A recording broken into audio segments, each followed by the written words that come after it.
নমস্কাৰ বন্ধু বান্ধৱীসকল, আজি মই লৈ আহিছোঁ আপোনালোকৰ বাবে চাৰিটাকৈ বৃহৎ ঘোষণা।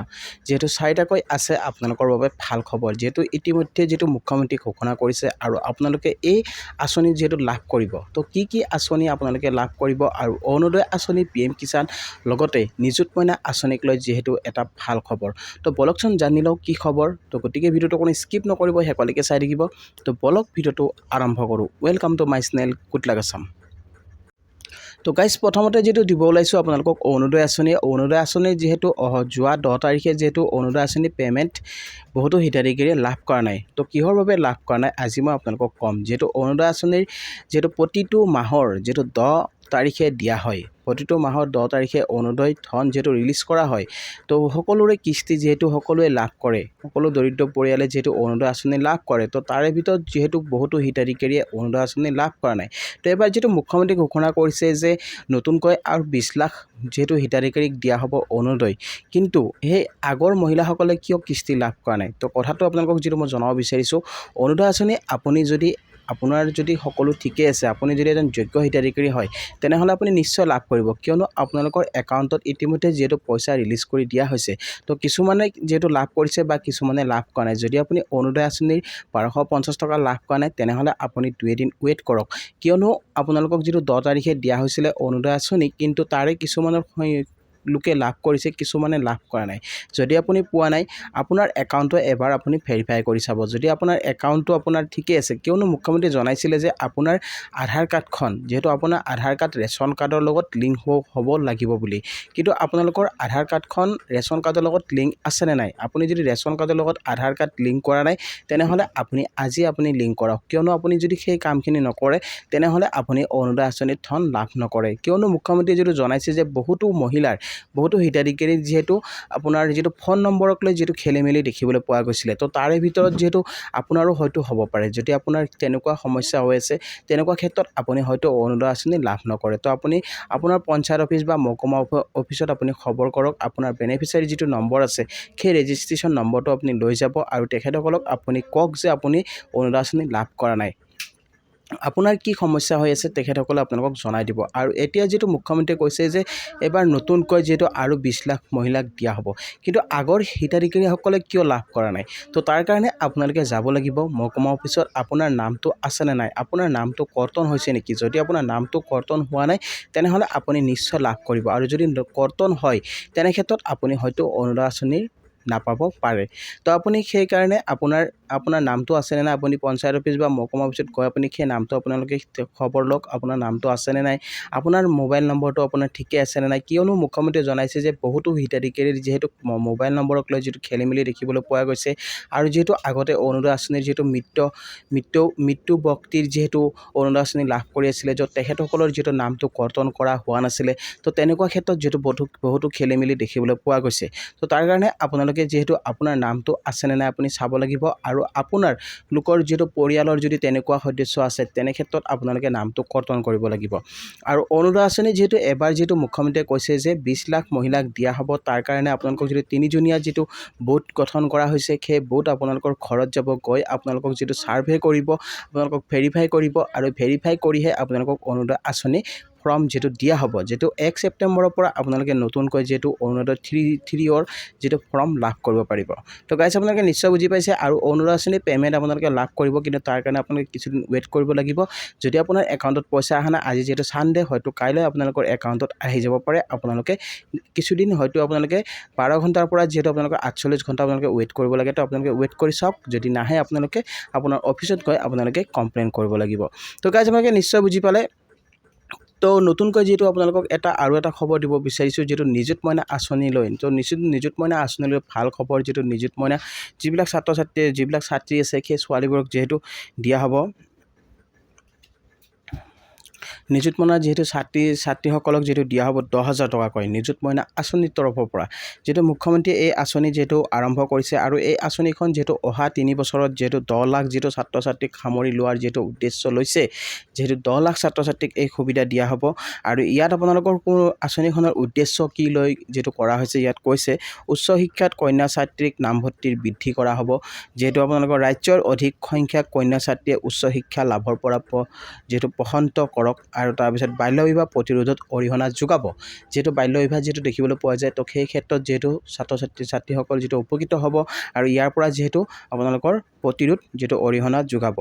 আৰু আঁচনিসমূহৰ সুবিধাসমূহ আপোনালোকক ক'ব খুজিছোঁ, যিটো একাদশ ছাত্ৰীসকলে লাভ কৰিব। একাদশ শ্ৰেণীত যদি আপুনি নামভৰ্তি কৰিব বিচাৰে, সেই যোগ্য কন্যা ছাত্ৰীয়ে যিটো লাভ কৰিব সৰ্বাধিক 10 মাহৰ বাবে, যিটো 10 মাহৰ বাবে আপোনালোকক ইনষ্টলমেণ্ট হিচাপত দিয়া হ'ব, মানে কিস্তি হিচাপত দিয়া হ'ব আপোনালোকক, যিটো 1000 টকাকৈ। যদি আপুনি একাদশ ছাত্ৰী হয় তেনেহ'লে 1000 টকা লাভ কৰিব আৰু প্ৰতি যিহেতু বছৰে মুঠ মাত্ৰ আপোনালোকে 10,000 টকা লাভ কৰিব। তো সৰ্বাধিক যিহেতু 10 মাহৰ বাবে আপোনালোকক 10 মাহৰ বাবে যিহেতু দিয়া হ'ব, মানে 1000 টকাকৈ আপোনাক 10 মাহত 10,000 টকা আপোনালোকক যিটো দিম বুলি কৈছে।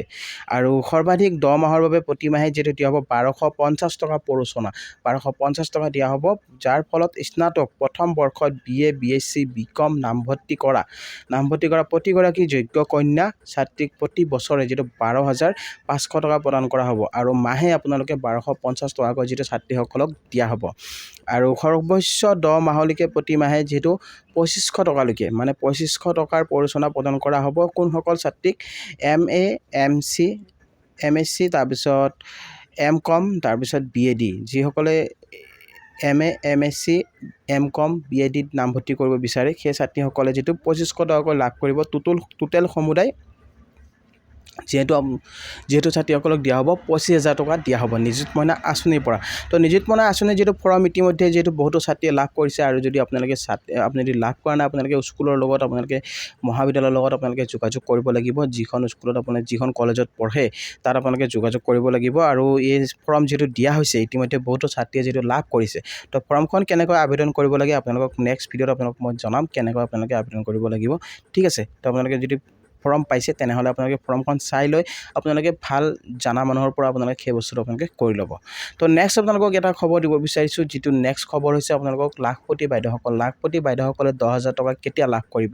তো লাখপতি বাইদেউসকলক যিহেতু মুখ্যমন্ত্ৰীয়ে কৈছিলে যে আপোনালোকক পইচা অতি সোনকালে ৰিলিজ কৰি দিম বুলি, কিন্তু এতিয়ালৈকে যিহেতু ৰিলিজ কৰি দিয়া হোৱা নাই, তো তাৰ কাৰণে আপোনালোকক যিটো জনাব বিচাৰিছোঁ, লাখপতি বাইদেউৰ যিহেতু ভেৰিফাই প্ৰক্ৰিয়া চলি আছে, তো বহুতো হিতাধিকাৰী যিহেতু নাম কৰ্তন কৰা হৈছে। আপোনালোকে লিষ্টখন চাই ল'ব। মই যিহেতু এখন লিষ্ট আপোনালোকক দিছিলোঁ, সেই লিষ্টখন যদি আপোনালোকে চোৱা নাই আপোনালোকে চাই লওক সেই লিষ্টখনত আপোনাৰ নাম আছেনে নাই। আৰু যদি আপোনালোকৰ নাম নাথাকে তেনে ক্ষেত্ৰত আপোনালোকে লাভ নকৰে। আপোনাৰ গোটত যিহেতু 10জন মহিলা থাকে, সেই 10জন মহিলাৰ আপোনালোকক কেইজনৰ নাম আহিছে, কেইজনৰ নাম অহা নাই, তো লিষ্টখন আপোনালোকে চাব লাগিব। সেই লিষ্টখন চালে আপুনি গম পাব। আৰু 10,000 টকা আপোনালোকক যিটো দিয়া হ'ব, মুখ্যমন্ত্ৰীয়ে যিটো জনাইছে যে আপোনালোকক ভেৰিফাই প্ৰক্ৰিয়া কৰি থকা হৈছে, তো ভেৰিফাই কৰাৰ পিছত আপোনালোকৰ যিখিনি কাম আপোনালোকৰ আছে সেই কামখিনি কমপ্লিট হোৱাৰ পিছত আপোনালোকক যিহেতু 10,000 টকা দিয়া হ'ব। আৰু এখন ফৰ্ম হয়তো আপোনালোকক দিব পাৰে, সেই ফৰ্মখন আপোনালোকৰ লাষ্ট ফৰ্ম হ'ব। সেই ফৰ্মখন ফাইল কৰাৰ পিছতহে আপোনালোকে 10,000 টকা লাভ কৰিব পাৰিব। আৰু বহুতৰে যিহেতু মেছেজ পোৱা নাই, যদি আপুনি মেছেজ পোৱা নাই তেনেহ'লে আপোনাৰ চিন্তাৰ কাৰণে আপোনালোকে মহকুমা অফিচত গৈ আপোনালোকে খবৰ কৰিব পাৰে কিহৰ কাৰণে আপোনাৰ মেছেজটো পোৱা নাই, আপোনাৰ নম্বৰটো আপোনাৰ ভুল হৈছিলে নেকি দিওঁতে। যদি আপোনাৰ নম্বৰটো খেলি মেলি থাকে তেনে ক্ষেত্ৰতো আপোনালোকৰ এনেকুৱা সমস্যা হ'ব পাৰে। যদি আপোনালোকৰ নম্বৰ খেলি মেলি নাই তেনেহ'লে আপুনি নিশ্চয় লাভ কৰিব 10,000 টকা। আৰু অতি সোনকালে যিহেতু মুখ্যমন্ত্ৰীয়ে জনাইছে অতি শীঘ্ৰে যিহেতু আপোনালোকক দিয়া হ'ব 10,000 টকা। তো গাইজ আপোনালোকে নিশ্চয় বুজি পালে লাখপতি বাইদেউসকলৰ যিহেতু বাবে ভাল খবৰ, অতি শীঘ্ৰে যিহেতু লাভ কৰিব 10,000 টকা আপোনাৰ একাউণ্টত। আপোনাৰ একাউণ্টটো আপোনালোকে ঠিকে আছেনে নাই আপুনি এবাৰ চাই ল'ব। যদি আপোনাৰ একাউণ্টটো একো প্ৰব্লেম নাই তেনেহ'লে আপুনি নিশ্চয় লাভ কৰিব 10,000 টকা। তো গাইজ আপোনালোকৰ লাষ্ট যিটো খবৰ দিব ওলাইছোঁ, PM কিষাণ আঁচনিৰ যিটো 18 নং কিস্তি মুকলি কৰা হ'ব আৰু কেইদিনমানৰ পিছতে, আৰু এটা মাহৰ যিহেতু পিছতে বা 1.5 মাহৰ পিছতে আপোনালোকে লাভ কৰিব PM কিষাণ আঁচনিৰ 18 নং কিস্তি। 18 নং কিস্তি এবাৰ কোনসকল কৃষকে লাভ কৰিব, যিসকল কৃষকৰ KYC সম্পূৰ্ণ হৈছে। আপোনালোকক যিহেতু KYC কৰিব দিয়া হৈছে, যদি আপোনালোকে KYC নাই কৰা তেনেহ'লে আজি আপোনাৰ CSC চেণ্টাৰত গৈ, নতুবা আপুনি PM কিষাণ ৱেবছাইটত গৈ, নতুবা আপুনি PM কিষাণ এপ ডাউনলোড কৰি আপুনি আপোনাৰ KYC সম্পূৰ্ণ কৰক। যদি আপুনি KYC সম্পূৰ্ণ নকৰে আপুনি কেতিয়াও লাভ নকৰে PM কিষাণ আঁচনিৰ ধন। PM কিষাণ আঁচনিৰ ধন লাভ কৰিবলৈ হ'লে আপোনাৰ KYC বাধ্যতামূলক। তো যিসকল কৃষকে এতিয়াও KYC কৰা নাই, আপুনি যিহেতু আপোনাৰ হাতত যিটো সময় আছে আৰু এটা মাহ, যিহেতু আপোনালোকৰ আগষ্ট মাহৰ আপোনালোকে লাষ্টত যিহেতু আপোনালোকৰ 31 আগষ্টৰ আগতে আপোনাৰ এই KYC আপুনি সম্পূৰ্ণ কৰিব লাগিব আৰু যদি আপুনি KYC সম্পূৰ্ণ নকৰে তেনেহ'লে আপুনি লাভ নকৰে PM কিষাণ আঁচনিৰ ধন আৰু PM কিষাণ আঁচনিৰ ধন যেটো ৰিলিজ কৰা হ'ব আৰু কিছুদিন পিছতে মানে আগষ্ট যেটো ছেপ্টেম্বৰৰ শেষত হয়তো আপোনালোকে অক্টোবৰৰ প্ৰথম মাহতে আপোনালোকে লাভ কৰিব প্ৰথমটো সপ্তাহতে তো যেহেতু আপোনালোকক ধনৰ কিস্তি দিয়া হ'ব যিসকল কৃষকৰ KYC সম্পূৰ্ণ হ'ব আৰু land seeding Aadhaar to bank account seeding সেই বস্তুটো আপোনালোকে চেক কৰি ল'ব আপোনাৰ ৱেবছাইটত গৈ আপুনি PM কিষাণ যেটো ৱেবছাইট আছে pmkishan.gov.in তাত গৈ আপোনালোকৰ নাও ইয়ৰ ষ্টেটাছটো আপুনি চেক কৰি চাব নাও ইয়ৰ ষ্টেটাছত আপুনি চেক কৰিলে আপুনি গম পাব ইয়াত আপোনাৰ স্ক্ৰীনত দেখুৱাইছোঁ নাও ইয়ৰ ষ্টেটাছত গ'লে আপোনাৰ এনেকুৱাকৈ আহিব আপোনাৰ ইণ্টাৰফেচ ইয়াত আপোনালোকৰ প্ৰথম অপশ্যনটো আহিব যিহেতু আপোনালোকৰ লেণ্ড সিডিং তো লেণ্ড সিডিংটো আপোনাৰ কি হৈ আছে তো লেণ্ড সিডিং মানে হৈছে আপোনাৰ মাটিৰ ডিটেইলছ আপুনি আগতে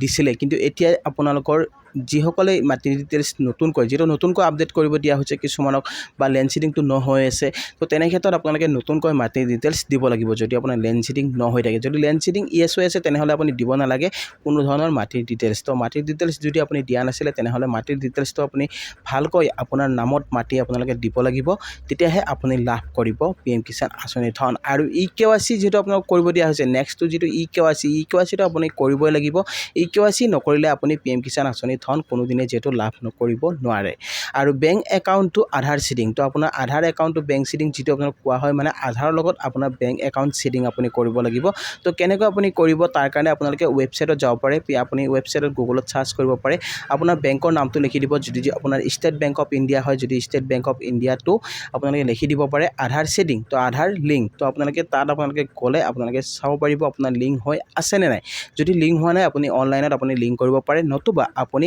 আপোনাৰ বেংকত গৈ কৰ্তৃপক্ষৰ লগত আপোনালোকে কথা পাতি ল'ব তেখেতসকলে আপোনালোকৰ আপোনাৰ হয়তো আপোনাৰ আধাৰ কাৰ্ডখন বিচাৰিব পাৰে আপোনালোকক লিংক কৰি দিব তো তেনেকৈ আপোনালোকে আধাৰ টু একাউণ্ট বেংক সিডিং আপোনালোকে কৰি লওক আপোনালোকৰ যদি এই তিনিটা বস্তু ওকে থাকে তেনেহ'লে আপোনাৰ চিন্তাৰ কাৰণে আপুনি PM কিষাণ আঁচনিৰ ধন যেটো লাভ কৰিব আৰু PM কিষাণ আঁচনিৰ যিহেতু ধন এবাৰ বৃদ্ধি কৰা হ'ব বুলি যেটো প্ৰধানমন্ত্ৰীয়ে জনাইছে ইতিমধ্যে তো আৰু কিছুদিন পিছত হয়তো PM কিষাণ আঁচনিৰ ধন বৃদ্ধি কৰা হ'ব পাৰে তো PM কিষাণ আঁচনিৰ ধন বৃদ্ধি কৰা হ'বলৈ আপুনি যদি লাভ কৰিম বুলি ভাবিছে PM কিষাণ আঁচনিৰ ধন তেনেহ'লে এইকেইটা কাম আপুনি সোনকালে কৰি লওক তো গাইজ আপোনালোকে নিশ্চয় বুজি পালে আজিৰ ভিডিঅ'টোত আপোনালোকক যদি চাৰিটাকৈ মই নতুন যেটো আপডেট দিলোঁ আজিৰ ভিডিঅ'টো আপোনালোকে যদি চাই ভাল পাইছে তেনেহ'লে এটা লাইক আৰু শ্বেয়াৰ কৰি দিব আৰু লগতে মোৰ চেনেলটোত যিসকলে নতুনকৈ আহিছে তো চেনেলটো ছাবস্ক্ৰাইব কৰি ৰাখিব আৰু কাষত থকা বেল আইকনটো প্ৰেছ কৰি দিব যাতে এনেকুৱা ধৰণৰ নতুন খবৰ আহিলে সকলোতকৈ আগত পাই থাকে তো গাইজ আজিলৈ ইমানে জয় আই অসম।